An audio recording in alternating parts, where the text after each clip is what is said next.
Hello there, people, listeners of the Hungry Podcast. I'm absolutely thrilled to welcome Jeremy Torz onto the podcast.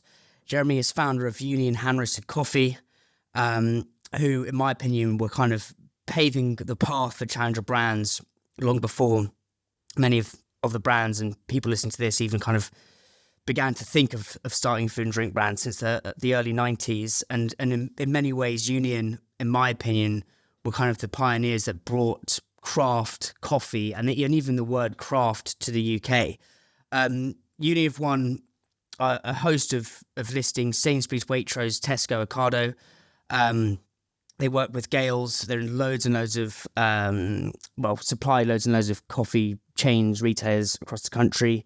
Turnover last year was 16.5 million, and their kind of head count at the minute is 60 to 65 people. So Jeremy, absolute delight to enjoy your company, and yeah, thanks for coming on Hungry. Thanks for asking me. It's a pleasure. Always a pleasure. So what we do. So, doing research for this, I read that yourself and Stephen, your business partner, were scientists before you went into your trip over to San Fransisco in the 90s, and that's kind of where you discovered the craft beer, not craft beer, I interviewed 2 craft beer people last week, sorry. You discovered the coffee trend in San Francisco, and we're going to explore that. But what I'd love to start with, well, what are some of the principles or lessons you took from being a scientist that you've applied to being a food and drink founder in Union? It's interesting. I think although our parents thought we were absolutely mad giving up sort of careers we'd sort of trained for and pursued and didn't know what the hell we were going for, and neither did we at the time. There's some very good skills and life skills that are brought to us. Stephen really was the scientist. He was biochemistry, immunology, did a PhD in immune science, and sort of went on to do further research, and that's what originally took us over to the US. I was an optician, so for my part, it was my work, was really explaining to people what was going on, what they needed. And I was always kind of against the sort of the white coat approach, but try and talk to people in terms they would understand, demystify things, and make information accessible. And I think, in Stephen's world as well, it was exploring new ground and confronting sort of questions and probing and asking further questions through experimentation. And then very detailed, meticulous approach through recording the results and interpreting those. So I think through our sort of creative and business journey, it's given us the ability to take those stop moments rather than rushing ahead, but to think seriously about what we're doing, what we're saying, and can we validate, can we back up what we do? And I think it's a lesson that I think is even more important today in the world where cause-related marketing and greenwashing is so everywhere, with people making claims left, right and centre. We felt it's always important that we never say anything that we can't substantiate, and we understand the steps that we're taking and how that affects the people that are buying our coffee and enjoying what we do, and how we then take them on a journey. So that approach to developed understanding is really what sits behind really pretty much everything we do. And that's internally as a business with the people that we have and work with, as well as the customers that we have. I love that. So it's almost this ability to take, pulling the science into the coffee, which I never thought I'd ever do, but I am, it's almost pulling, sorry, that light's just gone off. It's almost pulling taking complex topics, whether it's opticians or I'm not sure what Stephen was doing in science, researching them and going deep into that, probably a bit like what you're doing with supply chain in Guatemala, Colombia, etc. And then packaging that in a really simplistic way for people to understand.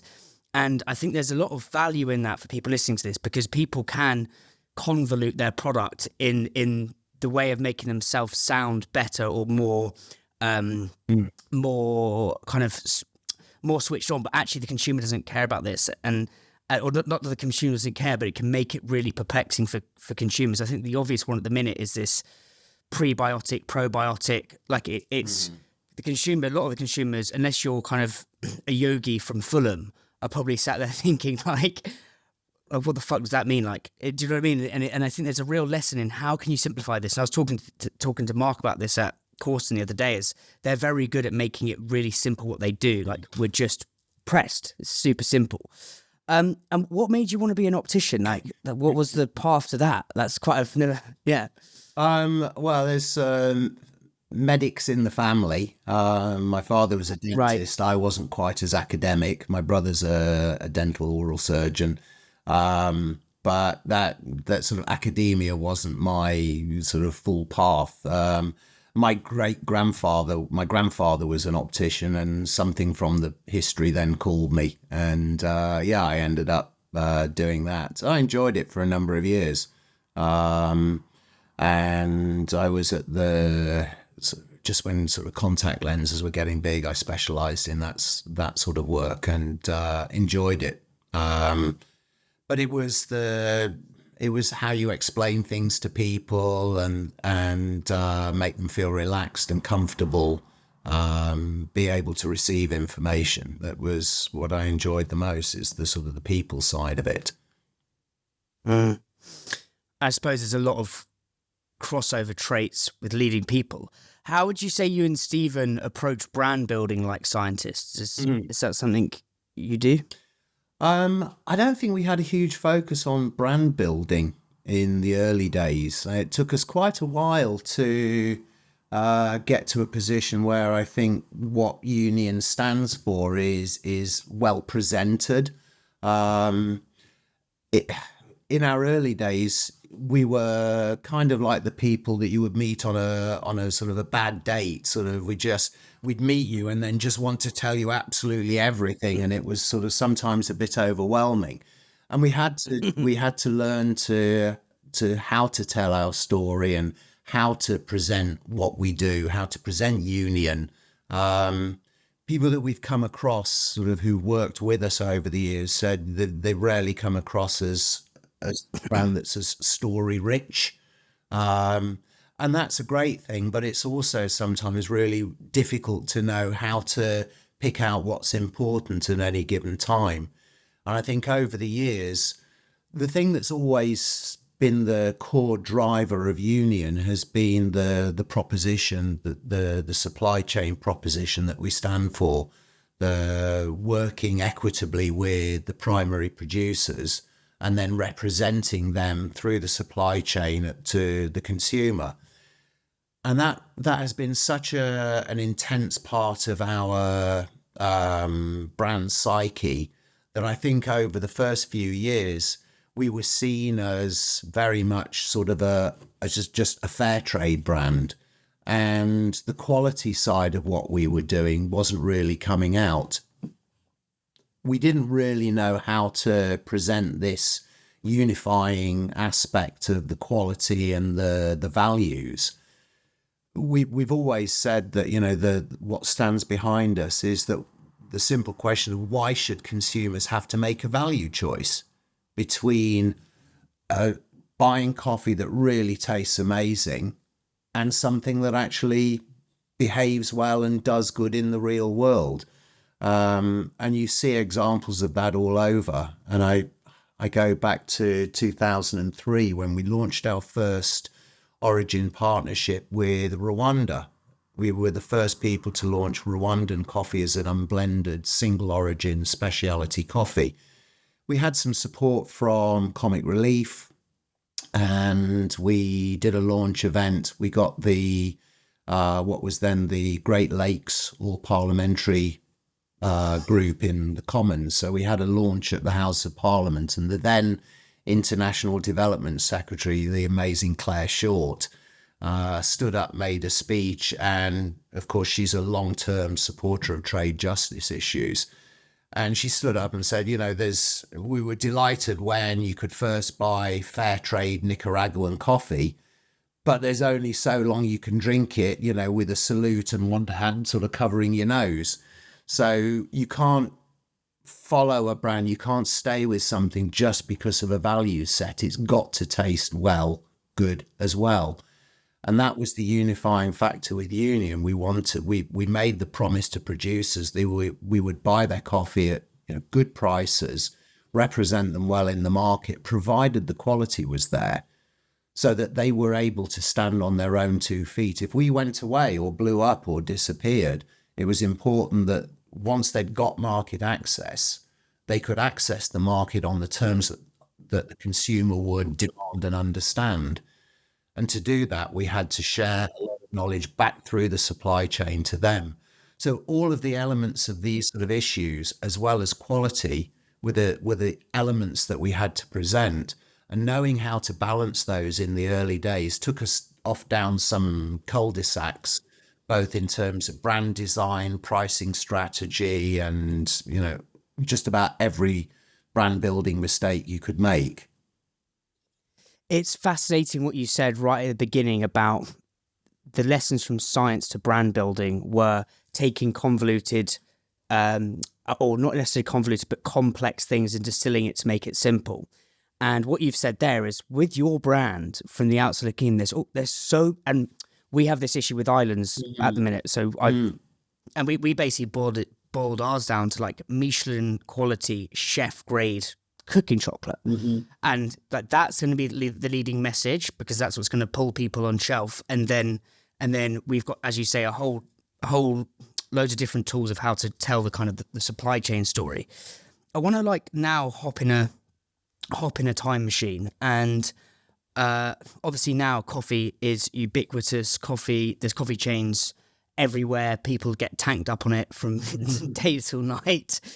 It's in the UK, but in doing research for this, kind of going back to the early 90s, 80s, late 80s, it said, there's a quote in one of the articles that said the UK was the graveyard for good coffee. And then it said the first thrust in a sip-by-sip sally into one of the largest tea-drinking countries in the world. And I really want to kind of, one of my obsessions at the minute, and it's a quote by Yuval Navari, the guy who wrote Sapiens, which is, business is essentially a fiction. And I thought about why do some, as I said, I was speaking to the guys who did the craft coffee. It's why does craft beer, why did that fiction take off? Why is the low to no booze fiction taking off? Why do things take off? But I'd love to kind of get some context of the UK in the, in say 1986. Say you were to walk down the street in London, what did that look like in terms of getting a coffee? And what was the perception of a good cup of coffee then in the consumer's mind? Well, it didn't exist. You would walk down the high street and there wasn't a place to get coffee. It just didn't exist. The UK, we never evolved that sort of European cafe mentality where you would go out for a coffee. In most of Southern Europe, you have the cafe, particularly, France, Italy, of course, where you go in, you have a little €1 coffee at the counter and take your moment and off you go. And, you've had your little recharge.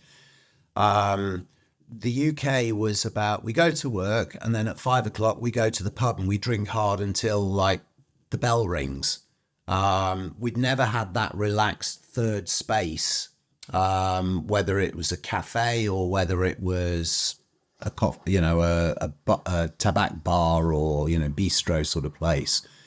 So we had a very different understanding of where you spend your time.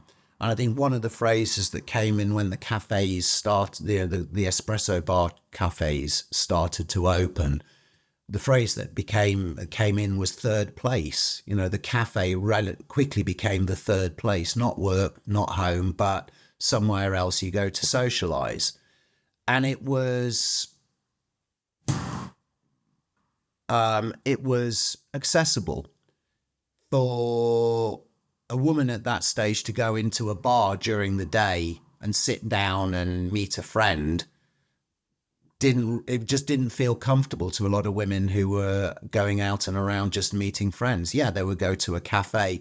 You know, you had chains like, whether it was Cafe Rouge, Cafe Flow, started to pick up on that European trend, open throughout the day and did certain amount of coffee business. Or you went to a hotel, you know, lounge and had coffee there. But there was nothing on the high street. And when Stephen and I started after, you know, when we came back from our journey in the US, 94, you know, there was nothing. I used to say, if you wanted a takeaway coffee, you either had to go to one of the traditional Italian sandwich bars or maybe McDonald's, and you got coffee in a polystyrene cup. And it certainly wasn't a specialty coffee or gourmet experience in any shape of the word. It's mad how, like, you know, 94 in like over 30 years is how much it's changed. You know, you can't get enough coffee. Like GAIL's is where I live in Surrey. Like, there's a GAIL's, a Black Sheep Coffee, a Joe and the Juice. There's about 5, a Costa, a Starbucks, all in this one high street in bloody Cobham. Like, it's just like, it's mad how ubiquitous coffee is. So the state of affairs in the UK was kind of, I suppose, lackluster, is to put it politely. You then jet on a plane to the States, to sunny California, which is always romantic for the rain-sodden Brits, I think.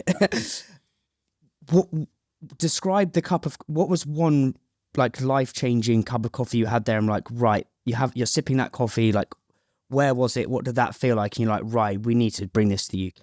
Oh, there was definitely the moment. Talk to me about the moment, Jez. It was a company that had 5 shops, which is it's a very different business today. It was Peet's Coffee.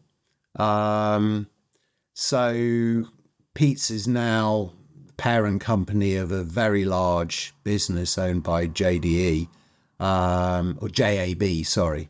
But in those days, there was one guy that owned it. It had been started in the 1970s by a Dutch guy named Alfred Peet.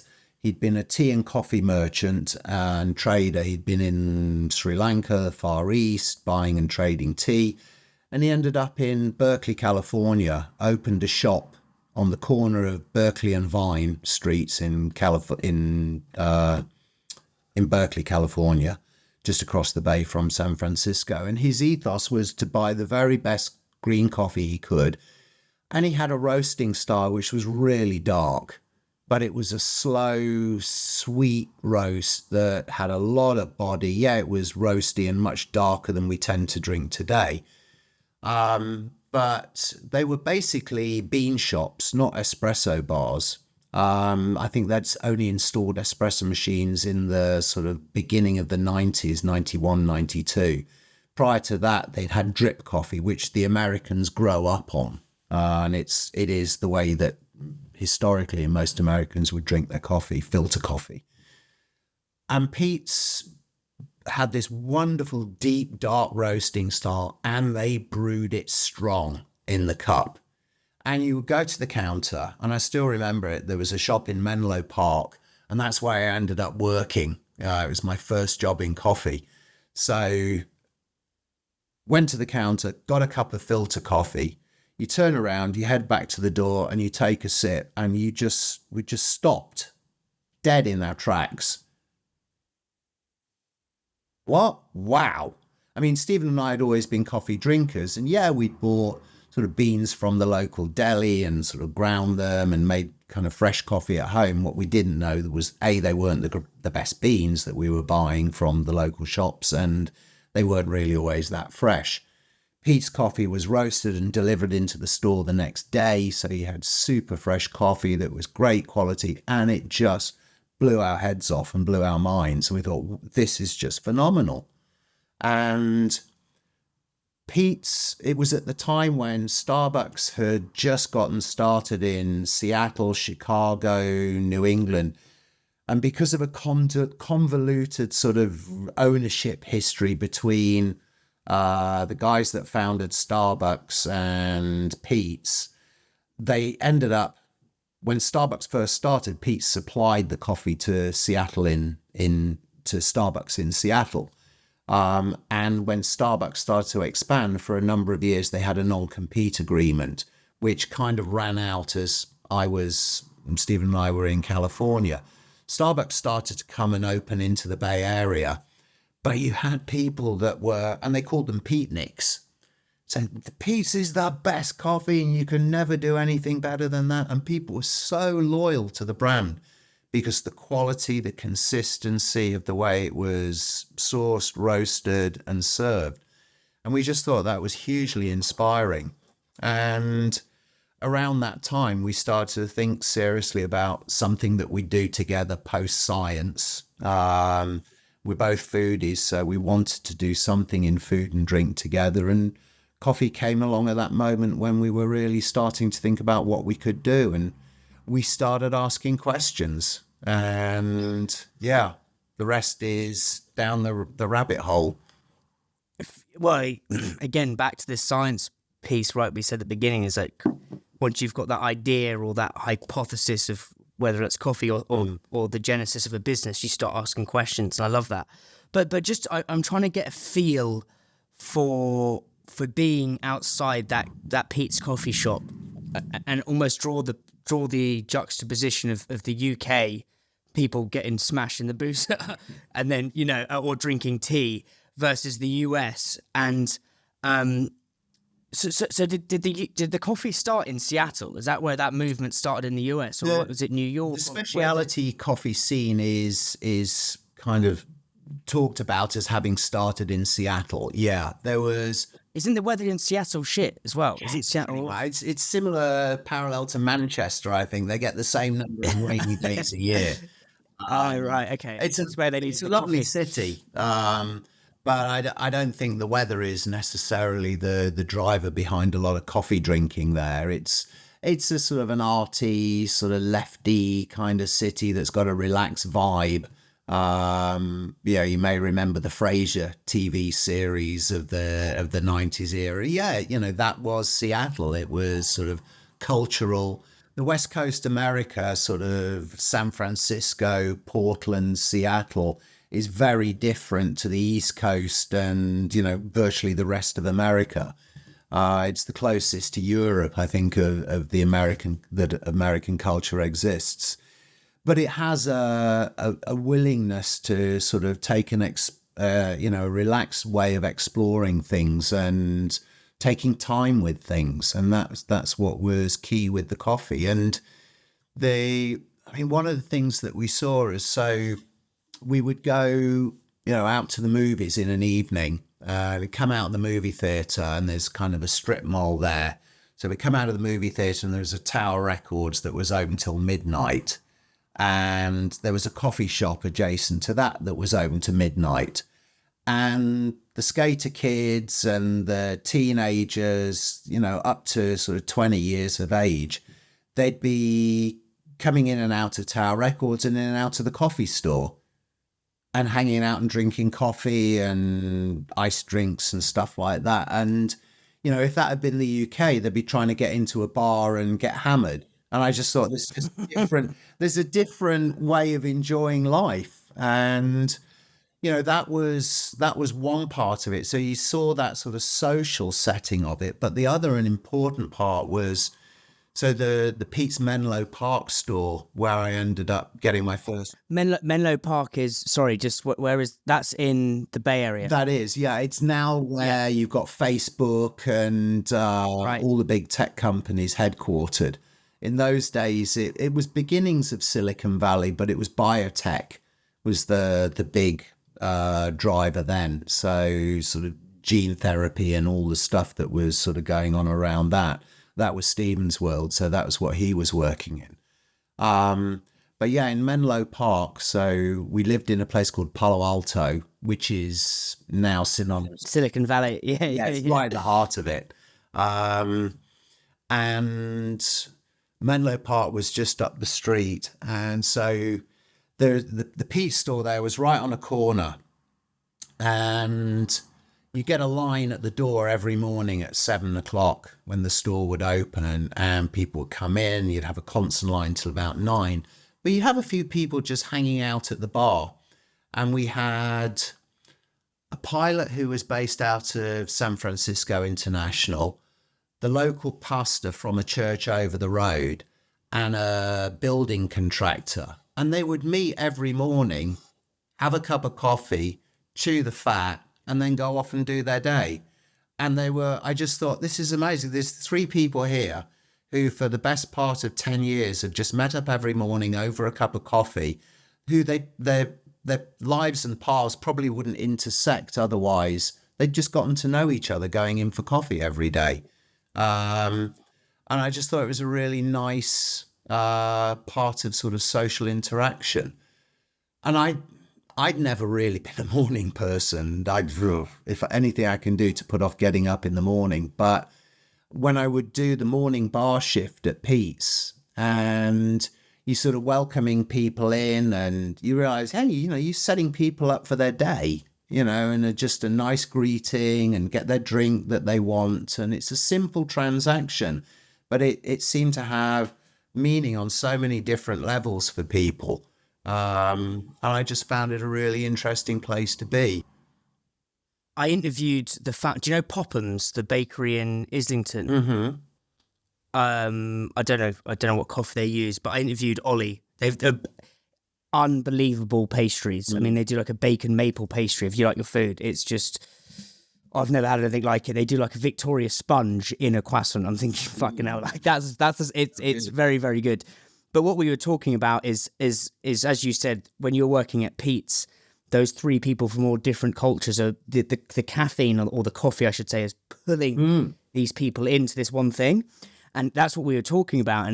But then he said that actually the people, the baristas and the people who serve you in a coffee shop, I really believe they're the everyday superheroes. Genuinely, like they have the ability to make someone who could be feeling a bit shit just to be like, put them in a good mood. Yeah. Like it's something you don't think about, but these small things across the world that are happening right now as we're speaking, Jeremy, are like, could be making someone's day. But equally, if you're in a shit coffee shop, it could be pissing someone off. But I completely agree with you. This coffee is this amazing thing, and we're gonna explore that shortly, like what coffee means culturally, because I think that's fascinating. But what I'd love to get back to is this this business as fiction thing, because what's mad is, the weather in Seattle's isn't great, right? And that's where the coffee kind of starts. The UK coffee scene's awful. What were the significant moments when you got back to the UK and you thought, right, this is... I know you were in your kind of, I think it was either yours or Stephen's mum's shed or something like that. Like you're in your mum's shed. What was the moment you thought, right, this is going to be a movement? This is going to be like a big movement that's going to spread. Like, what are the specific points on that part? Well, we didn't really know. I mean, as I've said before, there was no coffee landscape here in the UK. So during the time in the States, we'd seen not only Pete's, but there were people that we'd come across making kind of life changes, taking the exit from the big corporate life and starting a little coffee store with a roasting machine and just doing their own thing. And that's what attracted Stephen and I. We realized through buying particular coffees and roasting them in certain ways, almost like a winemaker, we could end up expressing our own personality and desire into the shape and flavor and taste of the coffee. So we knew we wanted to roast. So we thought initially, well, we'll do what they do in the US and get a shop and put a roaster in and yada, yada. Came over back on a trip. Yep, still nothing going on the high street. Right, let's take this sort of, I'll call it an apprentice TV show grade CV business plan. It was pretty poor, really. But we went and saw a bank manager who... It was the bank that I'd been with as a student by then a number of years. And I thought, well, been with them a while, they'll give us a listen. Went in and saw the bank manager, said, we want to open a coffee store. And he just looks and goes, I don't get it. I have no idea what you want to do. And we tried to explain it. And of course, there was nothing. He couldn't see it. And he gave us the best piece of advice, really, and said, look, if you really want to do this, nobody's going to rent you a unit, a business shop premises. You've got no track record, no history. If you're really serious, try and get somewhere, start a small wholesale business. And if you're still here in a year, come back and see me and let's have another chat. So, yeah, we went back over to America to continue. We had a certain amount of time still to spend there. Stephen was on a 4-year contract, so we had about 18 months to run. And we thought, no, we do want to do this. And fortunately, where Stephen had grown up, his parents, right next to their house, they had an old wooden workshop that had just about fallen down. They'd had it sort of renovated, and it was vacant. It was a small barn workshop. And we said, well, look, can we take that space and set up a small business in there? And they said yes. And so when we were ready to come back from the US, we found a roasting machine, brought that over. I mean, we flogged everything that we had, literally car, flat. We ended up moving in with his parents for what was supposed to be 6 months. It was 2 years. And put the roaster in the wooden workshop and started roasting in there. And took us about 6 months before we'd sort of burnt enough coffee to really be sure we knew what we were doing. And then started to go out and try and market and sell to what were then really the only places you could sell to were restaurants. You know, as I said, there were no coffee shops. So we just didn't know what we were going into. But we had that idea that this is something we were going to do together. We had no idea whether it would just be a business that's tick over enough to earn a crust, or it's something that we could grow and develop. There's so many people building brands right now who have that kind of that wanderlust for and curiosity for starting a movement, and a big healthy dose of naivety, which I've done hundreds, well, not, just over 100 of these interviews. It's a common theme. You need naivety. If you knew how bloody hard it would be, you wouldn't start. But what was your why? Like, what was the why in yours and Stephen's soul that allows you to go back and, you know, work ridiculously long hours in a shed? People, your bank manager's telling you, mate, this ain't a good idea. Well, this may not be a good idea. What's the why? Like, why were you doing this?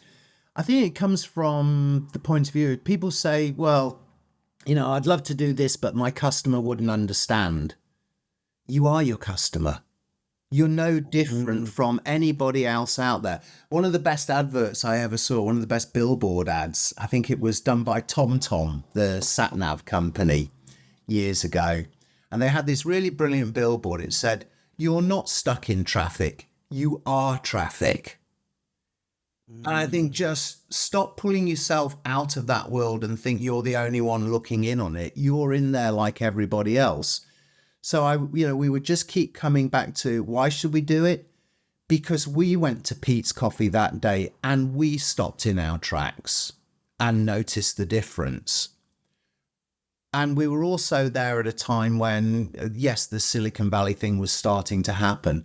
And when I was working in the Pete's store, we actually had quite a lot of Brits come in who had the Bay Area experience.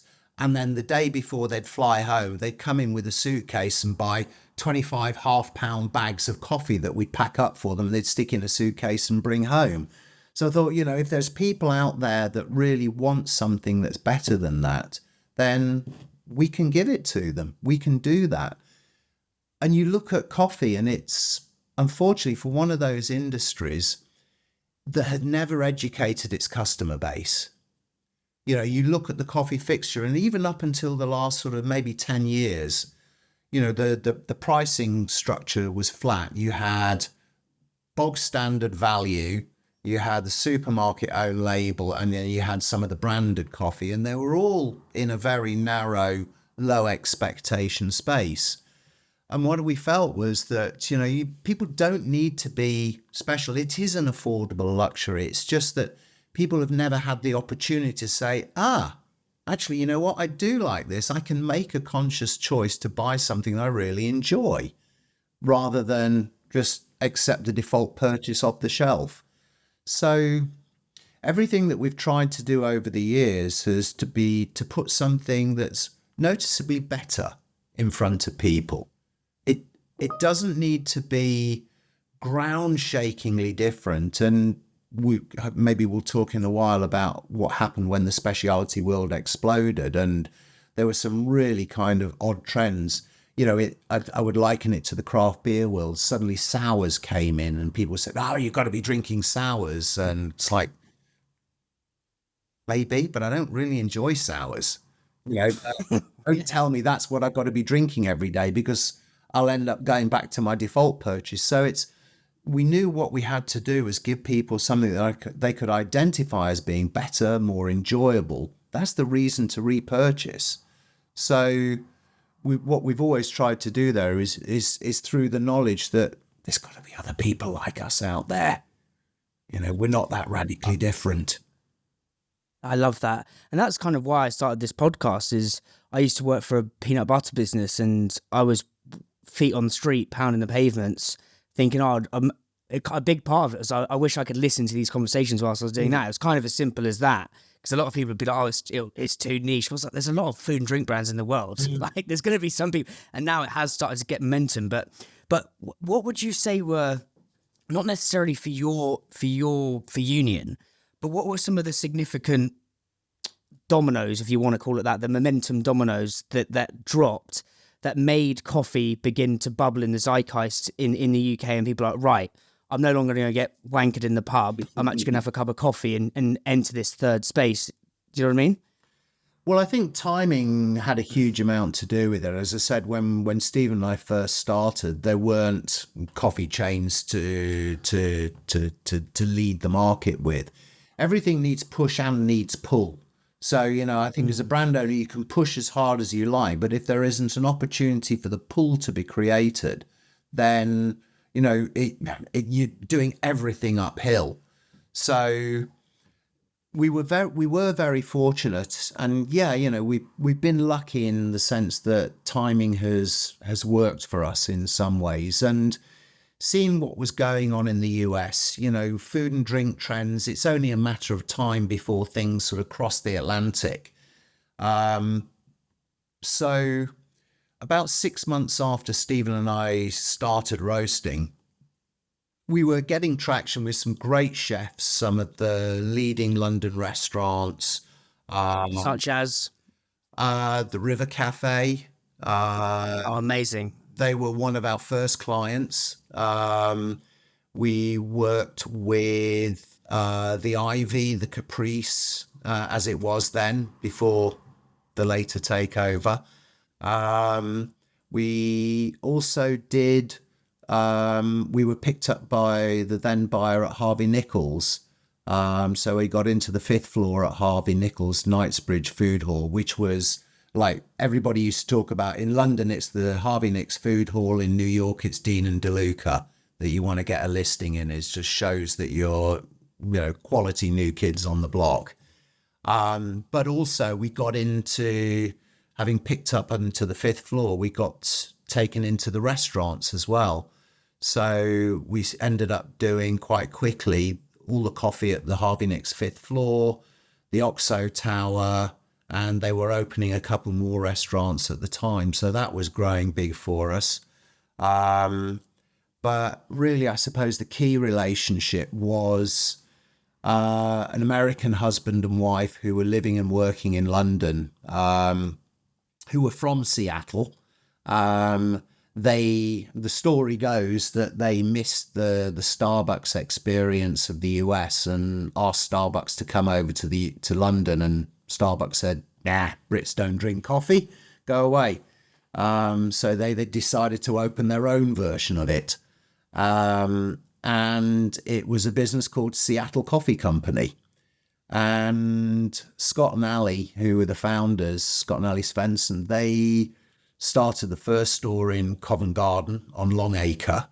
And that was in the days when Stephen and I, we were roasting in the morning, packing and sending out some packs in the afternoon, but didn't really have a fully occupied day. And we were turn on the TV in the afternoon and there was a food lifestyle program on. And we saw on the screen this sort of picture of an espresso bar and latte, cappuccino and stuff that we were familiar with from the US. It was another American coffee story.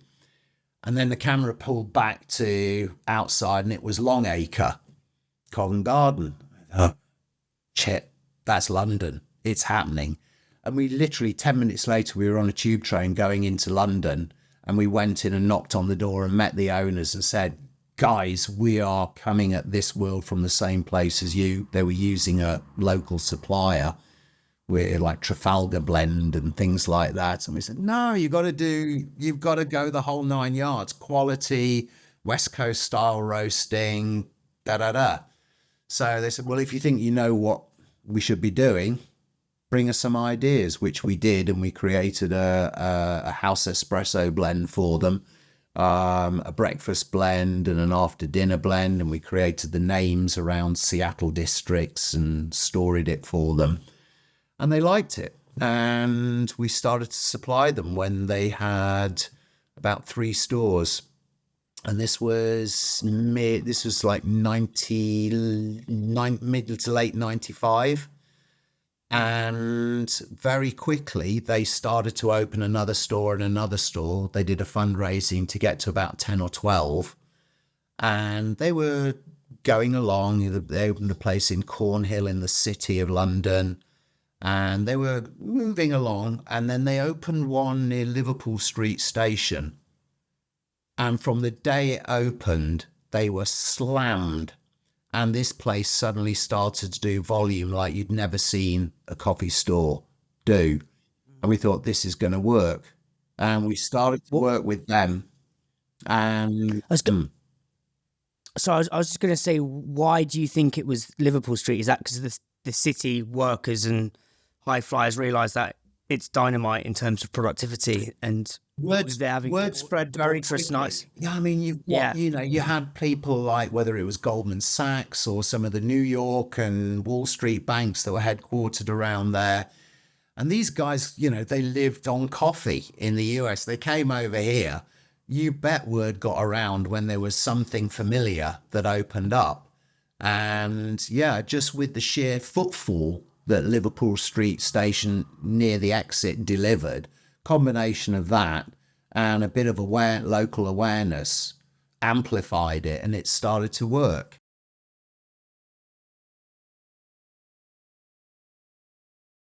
There's this a book by Seth Godin called This Is Marketing, and he talks about like how movements and or stories spread. And he says it's like, imagine you've got a drop of dye that's purple, and if you try and drop that in the ocean, nothing will happen. But if you try and drop that purple dye in a swimming pool, it's the whole pool goes pink. And this basically the story is, it's like all these big ideas start super small, whether it's one coffee shop in Liverpool Street, but it's getting that nucleus, that white hot burning thing, and then these ideas spread. So yeah, I find it fascinating how, we're interviewing this now and it's so ubiquitous. You go to Liverpool Street, I was there on the weekend actually, and they've got a gazillion coffee shops all around Spitalfields. Yeah. It's mad. What I want to talk about now is that Seattle Coffee Company, because they sold to Starbucks. What were some of the principles? Did you learn from Starbucks? If I've read that right, did you? I may have read that wrong, but there was a period when Seattle sold to Starbucks. Were you around for that period? Like, what did you learn there? What happened? Well, I said, timing, and every business entrepreneur needs a bit of sort of foolhardiness, naivety, as you said, and luck along the way. And the timing, we had to be quite patient early on because, as you said, the landscape, the market wasn't really there. But once Seattle came along, the food and drink landscape also was evolving in the UK at that time. People were starting to switch on to, it was okay to enjoy food and drink and talk about flavor and the experience of that, not be too English about it and sort of bound up. Yeah. We had, but it took things like on the media, things like Ready, Steady, Cook, TV programs and BBC Food and Drink and Gilly Goulden waxing on about, wine and Oz Clarke and people like that, just to say, guys, it's okay to talk about this and enjoy it. So you had that was going on. So there was a cultural change around food and sensibility. And then the pull, which was places started to open that were easy to go into and enjoy. And coffee was the part that was just really easy to adapt it and incorporate into your daily life. So with Seattle, we grew quite quickly. From that 10 stores, they then went and did a further fundraising round to go up to about 50 stores, I think. And it was during that period, that was like 96, 97. And at that time, I think as a part of growing, they realized that to be serious, they needed a much closer, tighter relationship with the roaster. And we were growing, we got Harvey Nicks, and we were also doing then the coffee for the chain called Eat, which was a kind of a similar to Pret in the early days, very quality driven. So we were actually growing. We'd outgrown the wooden shed and needed to move into larger premises, get a slightly bigger roasting machine. So it made sense that we merged in with Seattle Coffee Company. We became part of their group. And that gave us a bit of growth capital. And then 97, Starbucks realized that the UK really had started to take off and they needed to either get here or do something, significant. And they decided to acquire Seattle Coffee Company as their entry vehicle. So we'd merged with Seattle in 96, 97, and then in 98, Starbucks acquired that group. So we ended up working for Starbucks from 98 to 2000. So they effectively took over our roastery in London. So we, in fact, became the first people to roast Starbucks coffees outside of North America. And it was like the Coca-Cola recipe, absolutely sworn to secrecy around the blends and all of that. But it was a fascinating time.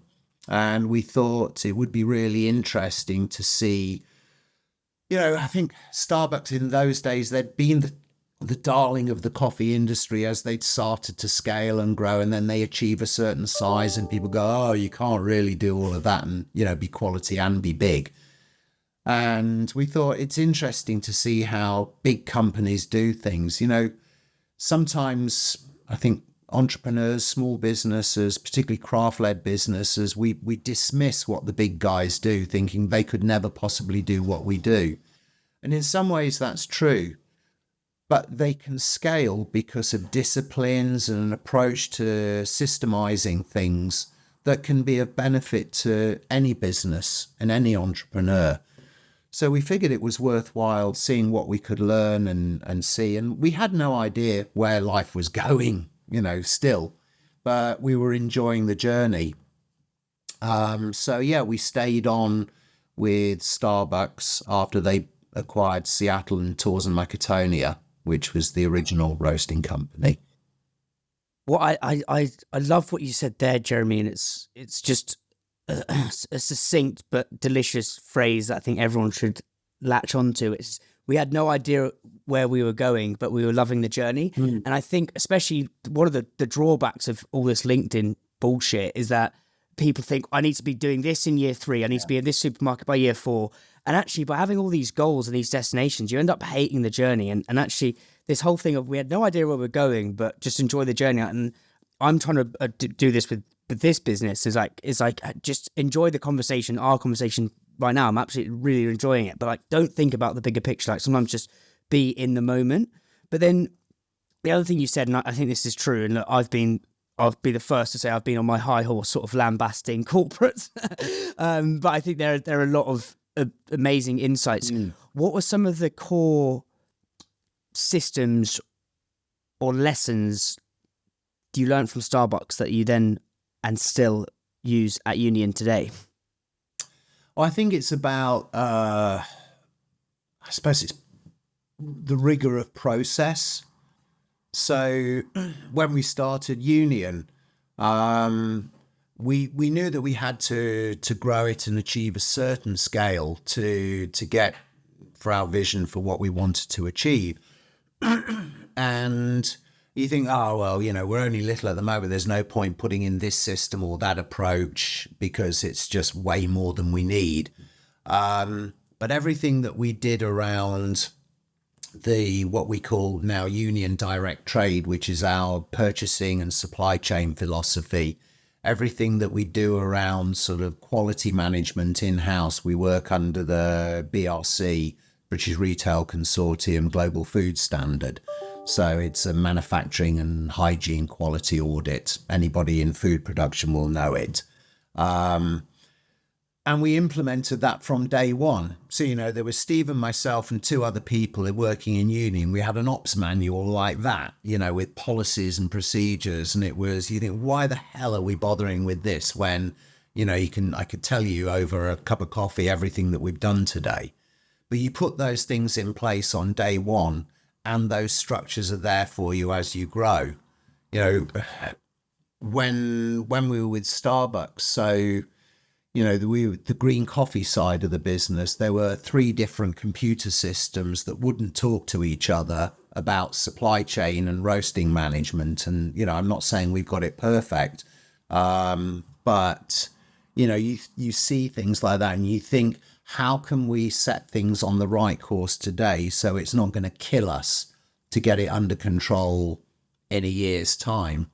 So it's sort of thinking ahead and doing something.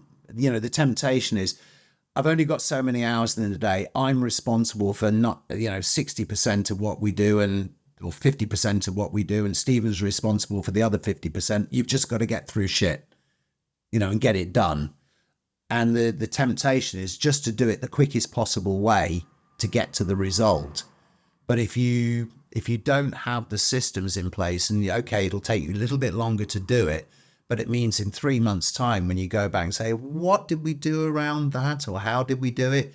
You've got it documented and you've got that lesson, you've got that understanding there. So it makes going from step 1 to step 2 can be trickier and harder.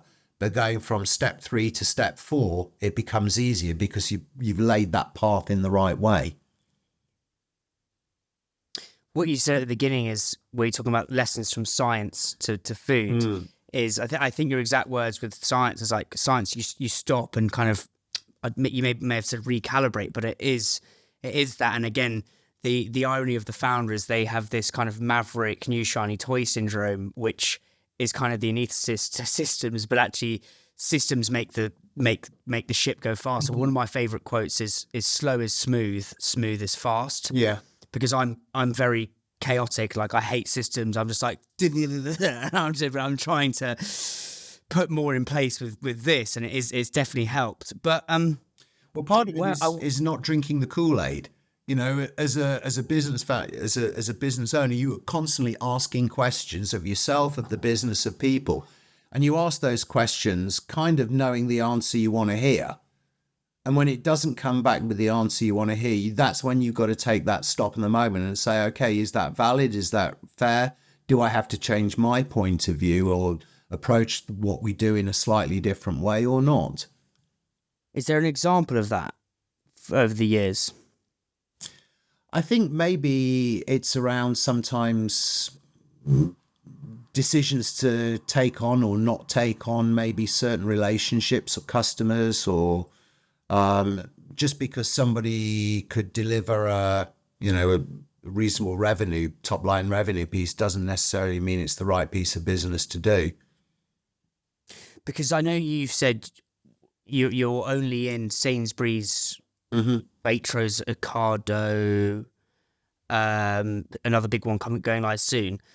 For a business been around since the 1990s, lots of people, and I call it, you get blinded by the listing lights. Like you want, as a food and drink founder, you want those you see Holland Barrett and or you see an Asda, or you see a, not necessarily a Lidl, but you see a store and you're like, oh my God, everyone's told me that if I get this listing, everything's going to be sweet. Everything's going to be resolved. And actually it's like, it's just fascinating to learn why you've said no to retailers. What was why you've said no to certain retailers? Because I think that will help a lot of listeners who may be willing to just, lay themselves bare on a table without actually thinking, does this deal work for me?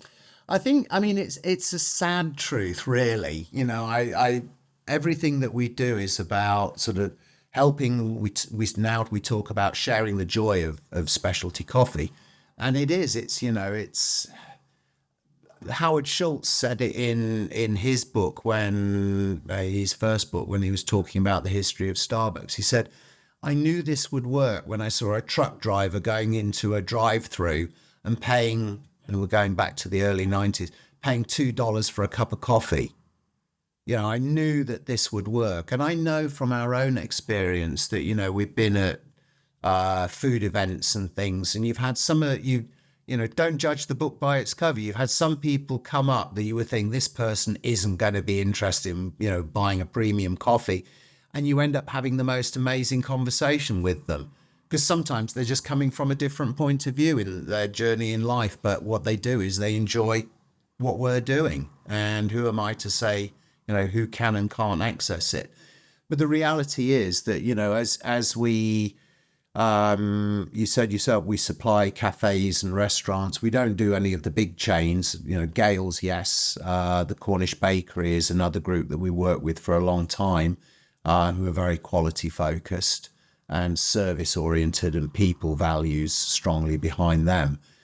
But we also supply through a network of independent wholesalers to the independent delis up and down the country. And some of those, of course, service some of the symbol groups who are at the sort of more budget end of convenience. And there's a perception sometimes as well, why is a quality brand like yours available in this sort of less than upmarket retailer? Is that the right image for you? And unfortunately, sometimes you have to say, well, as much as I'd love it to have it available there, is it going to do us the right job over the medium term by allowing us to build reputation as a quality brand? And sometimes people read it in different ways than you hope that they will do. And there are, I suppose, prejudices of view that you have to accept.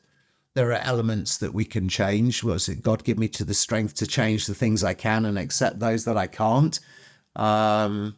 So, yeah, there are areas that sometimes we might say, well, sod it. No, we are going to be available there because, and, there's an easy rationale. There's no other retailer in that area that are currently offering what we do. So fair enough. But I think as long as they can respect the brand and make sure that it's fresh on shelf and rotate packs, and we've been fortunate that we don't have a long supply chain, so we tend to supply on a shortish date for grocery, so it forces that turnover. But yeah, there are times when you would like to be more widely available, but people don't read it in the same way. It's this. Yeah, I think it's about knowing the pockets of distribution where it's actually going to work. And I think it's actually Mark taught me this, and it was, you can still get national distribution if you pick the right stores. So, for example, albeit my post on LinkedIn was actually talking about this, how I don't mean this in a disparaging way, but kombucha probably won't sell in Hull. It was a bit of a joke, right? But what I mean in that is if you have got an avant-garde brand, is there's still always going to be hipster avant-garde shops all across the country, and actually accessing that channel is means you can still hit that demographic, but it's the right shopper versus going for, say, a grocery account where you're probably not you're going to slightly miss, I think. And I think it's fascinating. But I think the real lesson here is having that ability to stop, sit back, and actually ask yourself the hard question as a founder: is like, does this actually move the needle, or do we want the star jumps outside the store for our LinkedIn? And it's just fascinating. What's your view on? It's something I haven't talked about actually ever on the podcast, but in terms of plateaus, because from what I understand is, and Mark taught me this, is you have the 0 to 1 stage. 0 to 1 million is like the trough of sorrow. Is how to nab a Palo Alto Silicon Valley phrase is that hard bit, and I think for food and drink it's that 0 to 1 million. But then you have that 0 to 5, where you have your weight, you get the malt listings and you get a bit of momentum. But then a lot of brands get stuck at around 5 to 6. It's a very carte blanche statement, but have you ever plateaued over the last 30 years? And how did you pierce through that plateau ceiling? Well, I think we're fortunate in the sense that as a business, we've seen a relatively steady trajectory. And I think that's because we've always worked sort of, I think the term now is omni-channel or multi-channel. I wouldn't say we're fully integrated in those sort of areas, but we've always had a very strong out-of-home part of what we do, coming from the original Seattle Coffee Company days.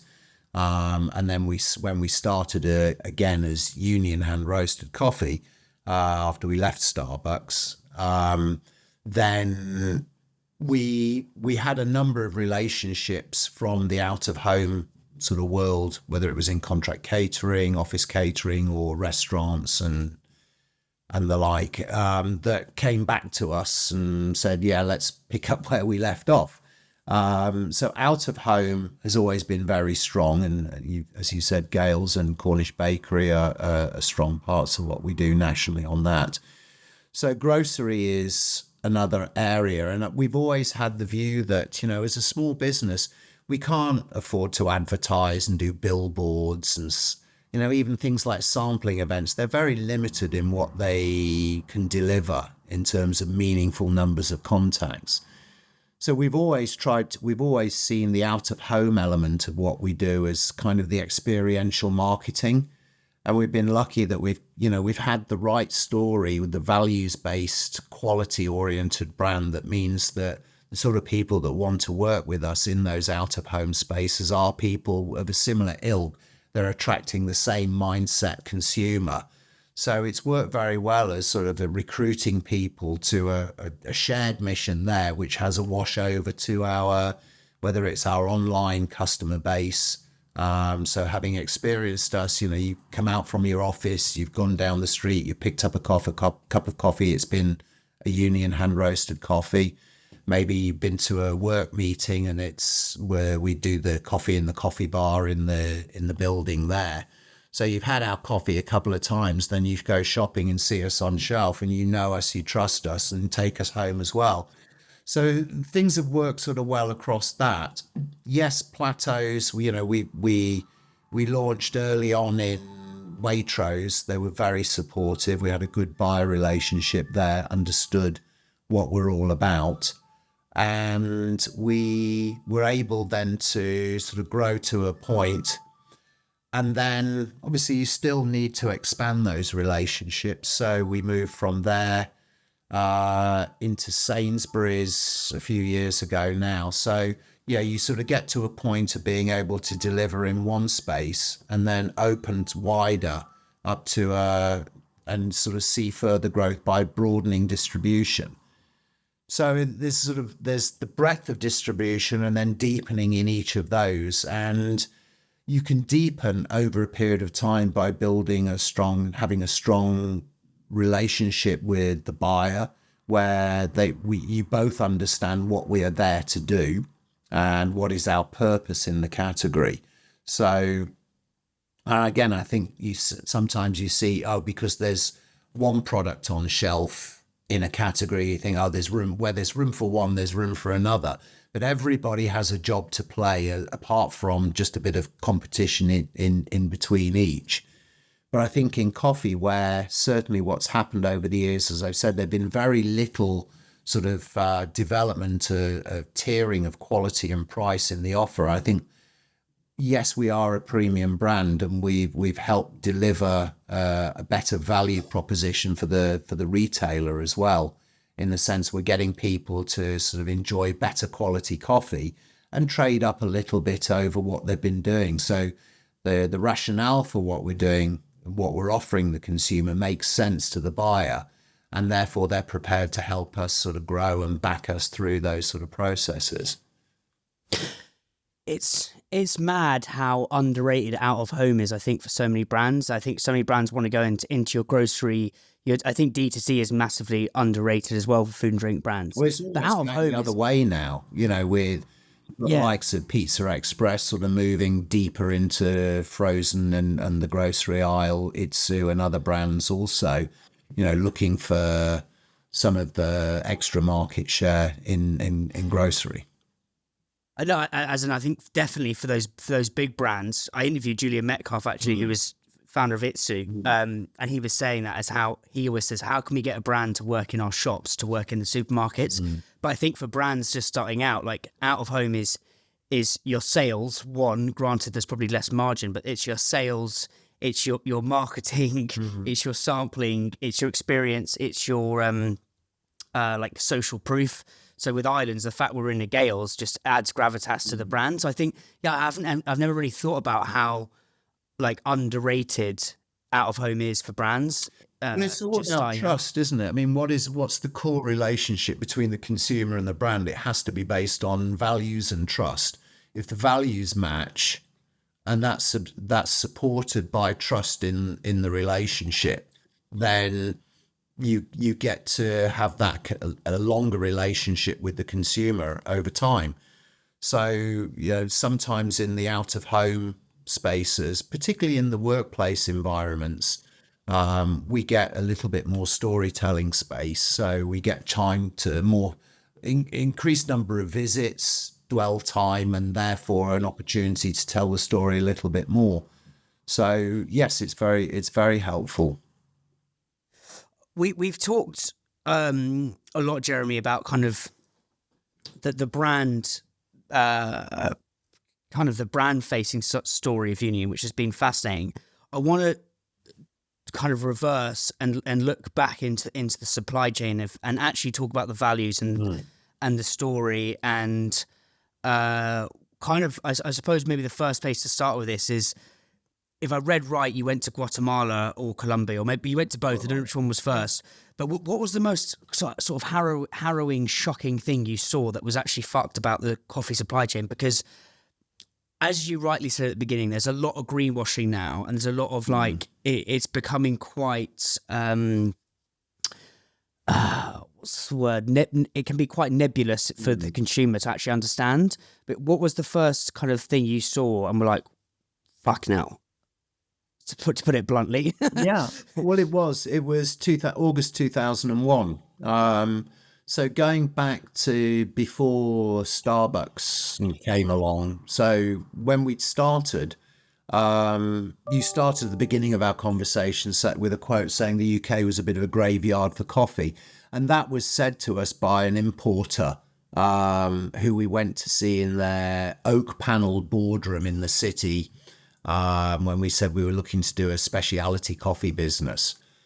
And through our early years as Torz and Macatonia and then Seattle Starbucks, we'd always we'd bought good quality coffee, but through a broker network. We didn't have the origin side contact.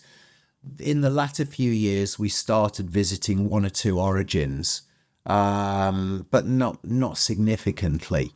It was mainly going to an exporter's office and just a little bit of a drive around the countryside, mainly in Kenya at the time. But by the time we got to a certain size where it made sense to import our own volumes, Starbucks were the business owner, and so, no, you leave that to us. You just do the budget and the business plan for the UK and da. And we kind of got bored with it, and that's why in 2000 we stepped away from the business. Said, we stayed on to make sure all the people were integrated into the new business. That was the primary reason for staying on, as well as I said to you earlier, about learning what we could from a larger organisation. But in July 2000, we left and fell over for 3 months and weren't even sure we were going to do coffee again. So we realized after 3 months that everything we were talking about just kept coming back around to coffee. So we said, well, we still enjoy the subject. Let's go out to origin. Let's see what the other side of the industry looks like, and see what we might do from here. And, we went out to Guatemala expecting to visit, beautiful sort of indigenous peoples in mountain villages and things. And we saw fourth generation families that couldn't afford to keep farms. They were abandoning their farms. Their banks, in some cases, were repossessing land. At that time, the global coffee market price was at about a 30-year low. It was less than $1 a pound on the New York market. And the farmers, they couldn't afford to invest in their farms. They weren't getting retained income from it. And we just thought it's insane. We saw what were coffee fields being torn out and converted to pasture. And what happens in coffee growing countries, Central America, East Africa, is, in those rural subsistence economies, what you hand on from one generation to the next is your land. And the next generation just didn't have anything worth looking at. And we thought, this is just insane, because, we love coffee so much. We value it as part of our day. Yet the people that are growing it are so disconnected from the rest of the trade. Surely it can be done in a different way. And we just realized that there was that opportunity. If we're a roaster, we're buying it from the producer, we can sell it to the consumer. Surely we're like there's the patch through point of the information. We can bring the knowledge from the producer, share those stories with consumers. So yeah, let's get them excited about that, that stop you in your tracks moment. That's still got to be there. That quality is important. Surprise and delight people, as the coffee industry hadn't. The UK coffee industry is about just deliver expectation, and that expectation was pretty low, so no job to do. So we always still want to deliver above that, but do it in a way that tells the stories and starts to share the global interest and what sits behind. So there's also another part that, if we want great quality from the farmers, how do they know what to produce if the market isn't telling them that? So historically, what would happen is an exporter would come along or would say, well, yeah, Mr. Pedro, we'll buy your coffee and it's worth this much money. Here you go, take the price. And they go, okay, they don't take the price.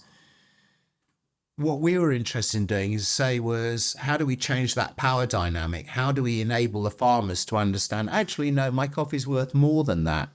It tastes better than the average coffee in this area.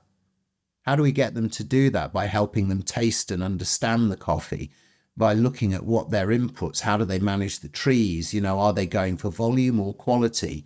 So is there a way that they can earn more by growing a little bit less and getting a better price for it? They have lower input costs, they get a better yield, they get a better harvest price for that. So there are ways of looking at it that we can share. I mean, the analogy I use is, if you had a craft jewelry maker, here, how do they know they listen to what people want, and they'll make what people want, and they'll shape what they do by what the market can price and sell. Yet coffee farmers, they're so divorced from that. They didn't have the opportunity to shape what they do and respond to the needs of market. So we try to make our relationships with them based on, we'll pay you this price for this amount of coffee for the next 2 or 3 years. And if it meets that minimum quality spec, then we'll continue to work with you. And how do we make sure it achieves that quality? Well, let's say if you look at treating the trees like this, or what your inputs are, or how you harvest and pick carefully and selectively in the way you process it, all of these things can make a difference. And it may sound like crazy. How's this white guy from North London, East London, what's he got to teach coffee farmers who have been doing it for generations? Well, the reality is that many coffee farmers, I call it, they're cultural farmers. They're growing coffee because their parents did. That's what everybody in that area else does to generate a cash income. But they've not had the market contact in many cases to help them shape the value of what they produce. So we're trying to introduce an extra thread in that conversation that can help them do that. And that's what's at the heart of union direct trade. It's not about just cutting out the middlemen and taking the broker's percentage. It's about allowing the information to flow through. And then if we do need the services of an importer, then okay, there's a cost to that. We'll transparently price it, include that into the supply chain cost, but not have it just priced from the exporter where we don't know how much the farmer's achieving. So we'll strike the contract with the actual farmer and then enable all the supply chain operations to work through. And then whatever the cost of goods comes in at the end of that, that's the cost of goods. So before, these farmers were growing, just trying to understand. So the farmers were growing the coffee, and they didn't actually have an idea whether it was how good, bad, or ugly the coffee was. In Is that many because cases, they were that's correct. They were in their own kind of bubble, if you want to call it that, and then they would then send that to the middleman, the importer, or exporter, yeah, sorry, and then that broker would be the person to come to, say, someone like yourself and be like, this is how good the quality of the coffee is. And then that meant the farmer, the importer could say to the farmer, it's worth, say, 20p, for example. And actually you're going in and saying, oh, it could be worth 90. What I'm just putting on some arse here, but okay, so that's fast. So then how did you show the farmers, as you say, some white guy from North London, East London goes across to these, like, what did you actually do to show them that? And I think, again, it goes back to what you said in the beginning about this complexity and simplicity. Like, what did you actually do? Well, it comes back, this is where the science comes in. It's about how do you put metrics against things? How do you measure things and quantify things? So there is, in coffee tasting, there are flavor nuances and characteristics in coffee, just as there are in wine or craft beer. You'll taste wine, whiskey, beer, and you say there are notes of this, that, or the other in there. With coffee, as you go up the sort of quality levels, if you're in a sort of a lowish band, all you're going to taste are kind of the characteristics of roasting, which are sugar browning and some body elements and some bitterness maybe. As you start to improve the quality, then some of the more what we call the origin characteristics, what the wine industry would call terroir, in craft beer, you would know it as being able to differentiate different kind of hops in the beer that are used to produce different fruit tones or nuance within the cup. So by working with the farmers on picking carefully, you can then draw out what is in the coffee to a sort of cleaner level.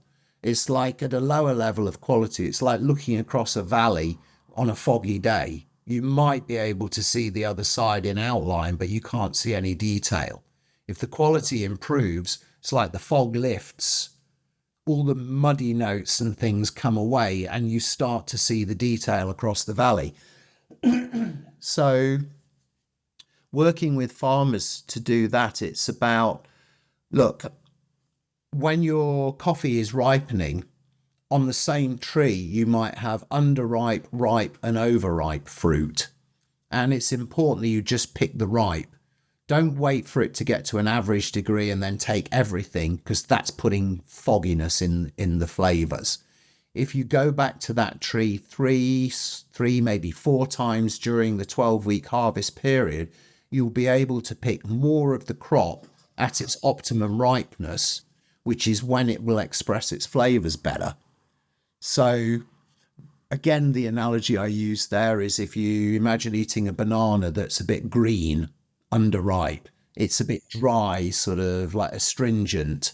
You get it at the perfect ripeness. You've got that lovely sweet tart balance.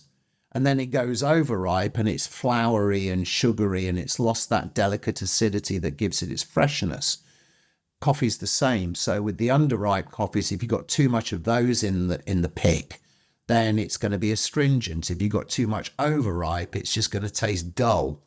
It's that optimum point of harvest that you want them to work towards. So that takes more labor. So you've got to pay a little bit extra for them to be able to do that. And then you want them to, as they comb through it, to take out any defective beans that have had insect damage or mechanical damage during harvest or processing. Maybe 10%, 12% of what they pick is going to be screened out. But they've still grown it. They've had the input costs. They've picked it. You still need to be able for them to afford to separate that out. Otherwise, I'm going to get it in the sack here in London, and I don't want that. So I've got to pay them enough for them to be able to screen that out. So those are the elements that you can work on with the farmer. But it means, in many cases, getting out there, working with them, establishing that language. So when we taste the coffee with them, we can say, look, this is what I mean by the ripe coffee. It has this flavor or this character. And you know what? Let's put a number to that. So this is an 8 out of 10 cup. This is a 4 out of 10 cup. And we actually have a scoring scale that goes from up to 100 points. And the specialty coffee world starts at about 80 out of 100. So when we started Union, we said we definitely want to be into that specialty world. We'll set a minimum sort of 82, 84 points as our base, 84 points as our base standard for buying. So we know that our coffee is always into that world and it's clear to the farmer what our expectations are. So that's the science that you then put to it. What we're doing is we're developing and sharing a language with the farmer that's around the coffee. It's not just, I like this, I don't like this. Here's why I like it. And then working with them over time and more experience in tasting, they can understand it. We're sharing a language with the farmer. Yeah, I think that's a common theme with our conversation, Jeremy. What would you say? And I believe every leader has a language which resonates with their employees, team. And I know for a fact from doing these conversations, is actually when things go wrong, is sometimes people bring someone in whose language and or values don't necessarily align. It's like maybe a French person trying to speak to a Spanish person, to put it in the most reductionist way. But what would you say out of everything you've learned? Like people listening to this are having to build teams, lead teams. No, not at 60 employees yet. But what would you say your kind of language of leadership is if you could boil it into one or two principles, do you think? I think it's have a sense of purpose and be consistent with it. I think if you're constantly, it's like we were talking about which retailer and, if you're constantly moving the goalposts to make it fit what you need to do that week or to meet that quarter's budget, then people are going to go, really? What's it really about? Value? The value set that I signed up to. And often people, I think we've been lucky that people do join and stay with Union because they believe in the mission that we're about and the values that we hold. And sometimes it's, there are times when it is challenging and it's difficult to live those all the time, but we try to. And so I think it's being consistent in that and apply, I say that I talk to people about the way we treat farmers is, imagine you go to work every day. To get the best out of people around you, you need to treat them with respect and dignity. And, we treat the farmers that we work with respect and dignity. The fact is that they're many thousands of miles away and out of sight, but they're not out of mind. But that same respect and dignity around the mission of the business as you've defined it, generally, we'll bring in people that help us voice that. There are people sometimes that we've recruited in the past that very, on the sales customer management side, they're bit too corporate, a bit too, well, you might sort of say suited and booted. You know, there's a lot to be said for a classic sales training, but sometimes it doesn't fit in every world, you know, and we live in our world is a sensory world. You know, we never call coffee our product. It's always our coffee. We don't sell widgets. We sell people and values and a connection to something that makes us feel good. And we need people that can express that as well. And there are challenges, you know, in different parts of the business. You need in, let's say, the finance or operations side, you need people with a very distinct skill set. But it's worth taking time to find people that have got the right mix of those hard and soft skills and how you bring them forward. So find people who speak your language, kind of, where the mix of the hard and the soft is your. I believe every brand has a language that externally speaks to the consumer, but internally speaks to the team. And if you get that sweet spot right, you're off to a flyer. Conscious of your time, Jeremy, I'm absolutely loving this. A few more things I want to explore is, but what would you say has been the darkest day then, maybe, or what's been the day where you've I felt like I couldn't go on, and how did you get through that? Maybe another way of phrasing it. Yeah, people do have, there are challenges always along the way. As I said earlier, you need a lot of luck. And sometimes things don't always go in the right way. And I suppose, it was a people story. We had it's a member of the senior team that just didn't work out and caused a lot of issues that took us a couple of years to recover from. Mainly on the finance. It was mainly on the finance side, caused a lot of instability and took a lot of trust out between some of the people and the leadership team. That's taken a long time to build back. This happened at Rude Health as well. I interviewed Camilla. This happens to a lot of brands. What if you could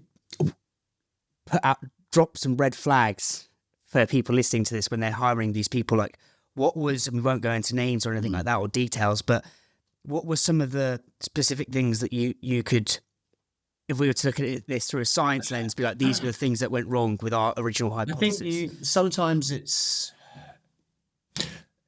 looking at the sort of the entrepreneurial sort of fleet of foot rather than corporate sort of practices.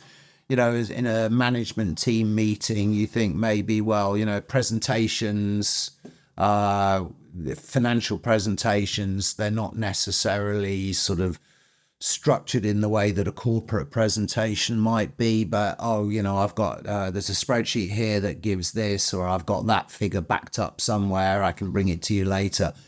If you're not getting the answers that you think you should be hearing, keep asking the question.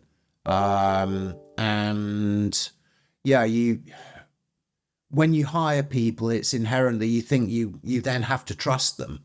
And if there's one benefit that Stephen and I have had as a couple, as well as sort of being in business together over the years, that we know we can inherently trust each other absolutely 100%.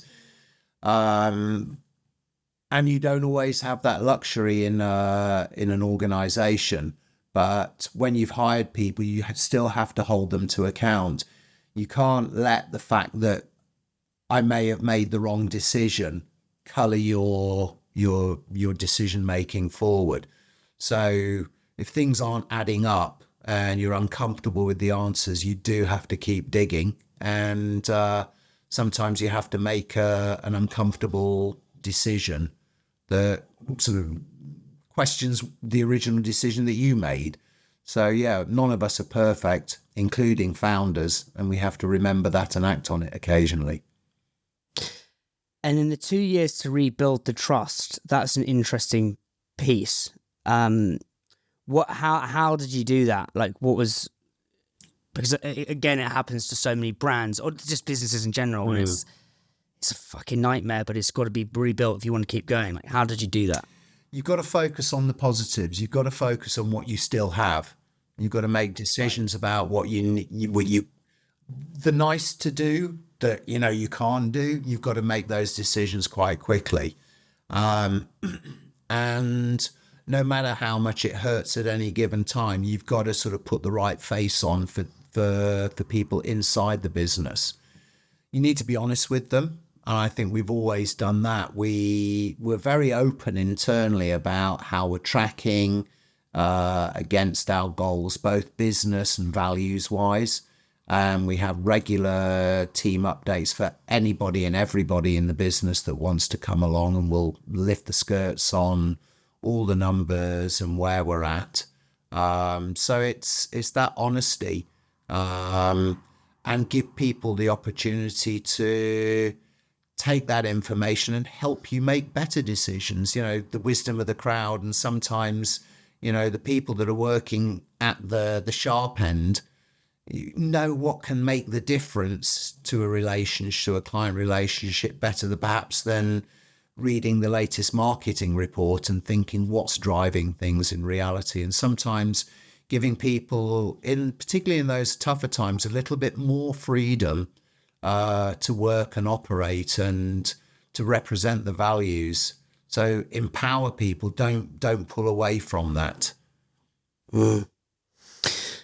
There's so many insights there. So the final thing I want to talk about is let's finish on coffee. And I mean, I'm a coffee fiend. It's not healthy. In fact, I've actually started buying this mushroom coffee. I'm going through those Nespressos like a machine gun guy. It's like it's not the best, but it's good for podcasting. Okay. But there's the book by Michael Pollan called Caffeine. Have you read that book? Heard of that book? Mm-hmm.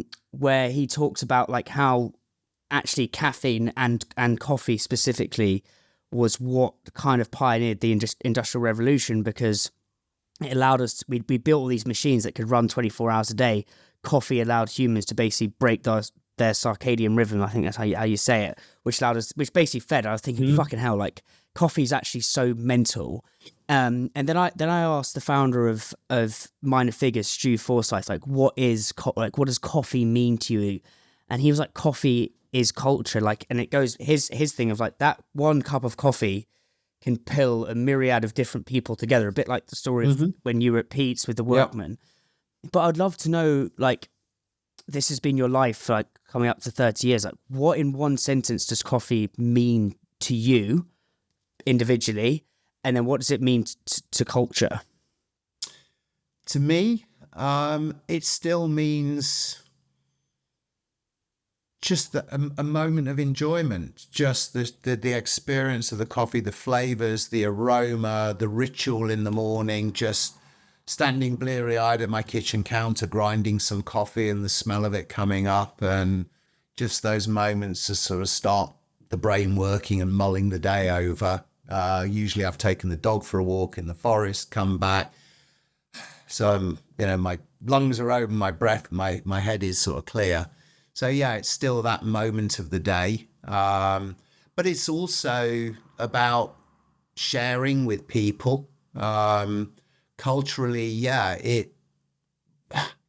realize I'm very lucky. And we stand in front of the team in the roastery and say, oh, we've got this new small parcel from a particular small farm. And in my mind, I'm standing there drinking it. Well, I'm standing there drinking it, but in my mind, I'm standing on the farm with the owner. So it's almost a multi-level connection.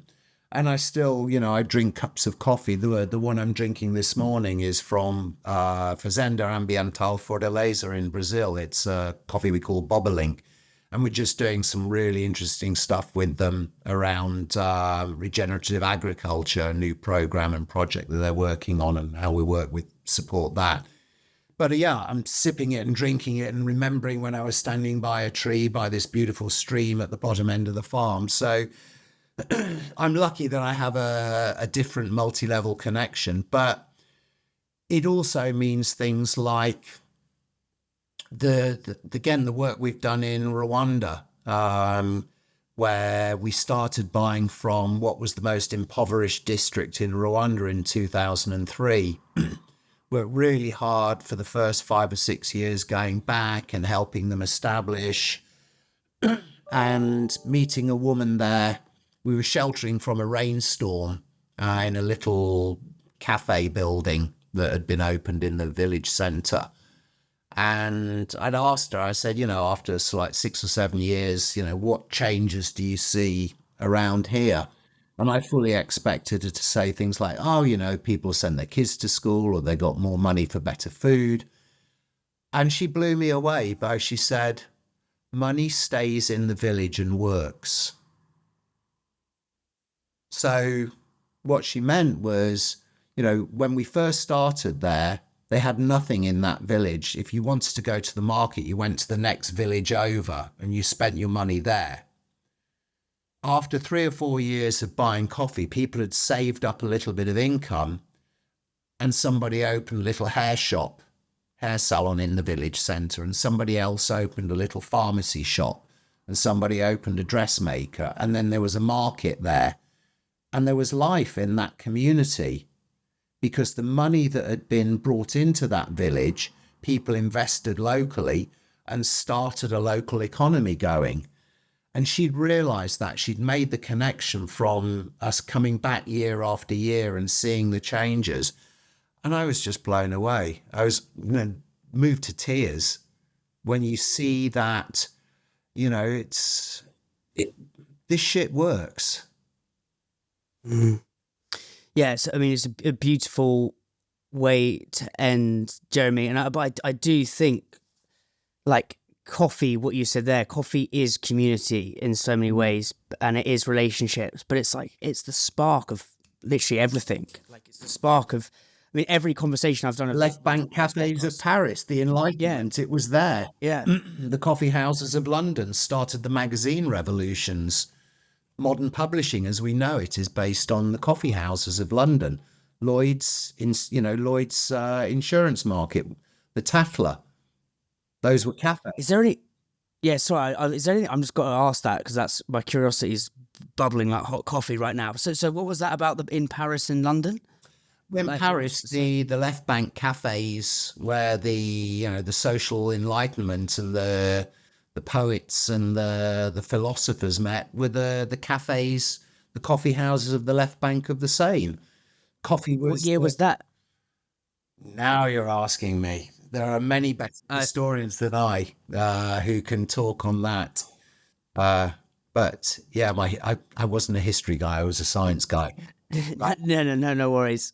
Well, look, Jeremy, I really appreciate it. I've absolutely, loved talking to you, and just thank you so much. Been a pleasure. Thank you very much, Dan.